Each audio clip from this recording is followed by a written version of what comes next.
नमस्कार, आप देख रहे हैं द न्यूज, जहां खबरें नहीं सच सामने आता है।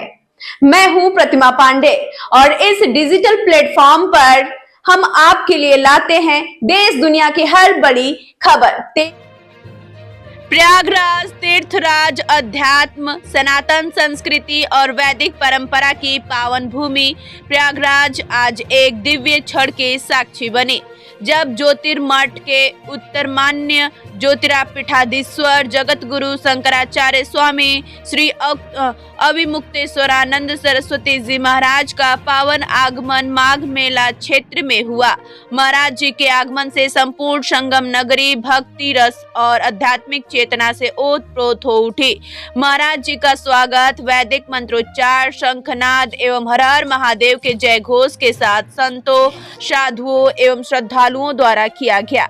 उनके शिविर में प्रवेश के साथ ही विधिवत धार्मिक अनुष्ठानों एवं साधना सत्संग का शुभारंभ हुआ। इस पावन अवसर पर उनके अनेक प्रतिष्ठित संत, महात्मा एवं गणमान्य जन उपस्थित रहे।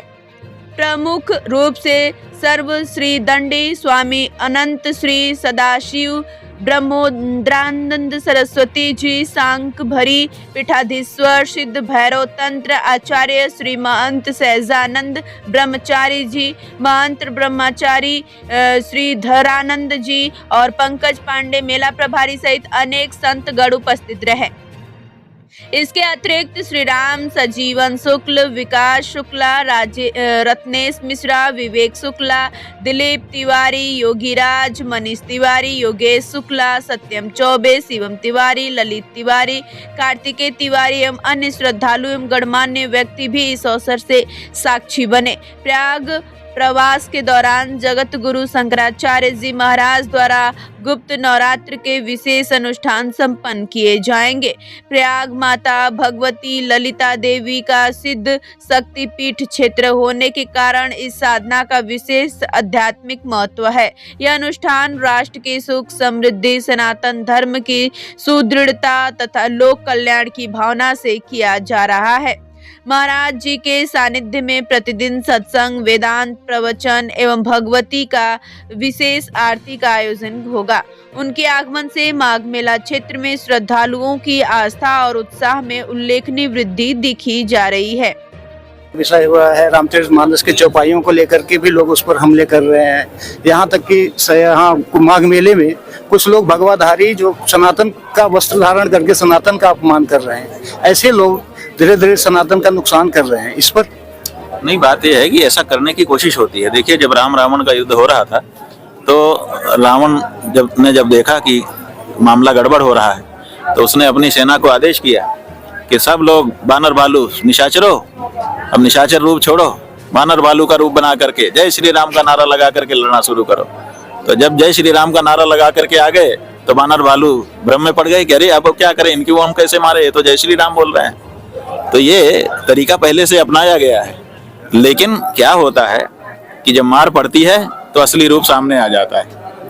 ये बनावट जो है ये कलई है, ये ऊपर ऊपर रहती है, असलियत तो खुली जाती है, भेद तो खुली जाता है। इसलिए जो लोग नकली वेश धारण करके हमारे समूह में घुस गए हैं और वो हमारे ही विरुद्ध बात कर रहे हैं, जनता उनको देख रही है। जनता धीरे धीरे समझ जाती है कि ये आदमी नकली है, फिर उसका बहिष्कार कर देती है।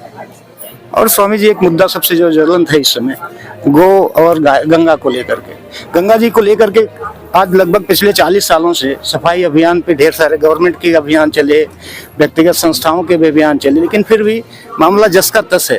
गंगा आज भी समय, जैसे अब माघ मेला आया पानी साफ है, लेकिन इसके बाद फिर से स्थिति वही हो जाती है। बात यह है कि समय समय पर गंगा भक्तों ने आवाज उठाई है, उसका परिणाम भी हुआ है।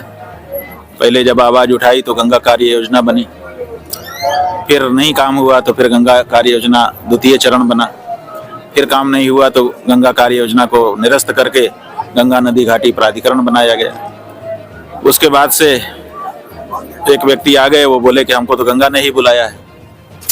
तो जब गंगा ने ही बुलाया है तो उनसे ज्यादा आशा हो गई कि भाई इनको तो डायरेक्ट गंगा जी ने कॉल कर लिया है, अब ये करेंगे। अब उनको देख रही है जनता। अब उनका भी धीरे धीरे समझ में आ रहा है, जैसे समझ में आएगा फिर नई चीज आएगी। लोग प्रयास कर रहे हैं, गंगा भक्त शांति से नहीं बैठे हैं, गंगा की सेवा के लिए वो तत्पर हैं, अपनी आवाज समय समय पर उठा रहे हैं। इस प्रकार आपने देखा कि स्वामी जी ने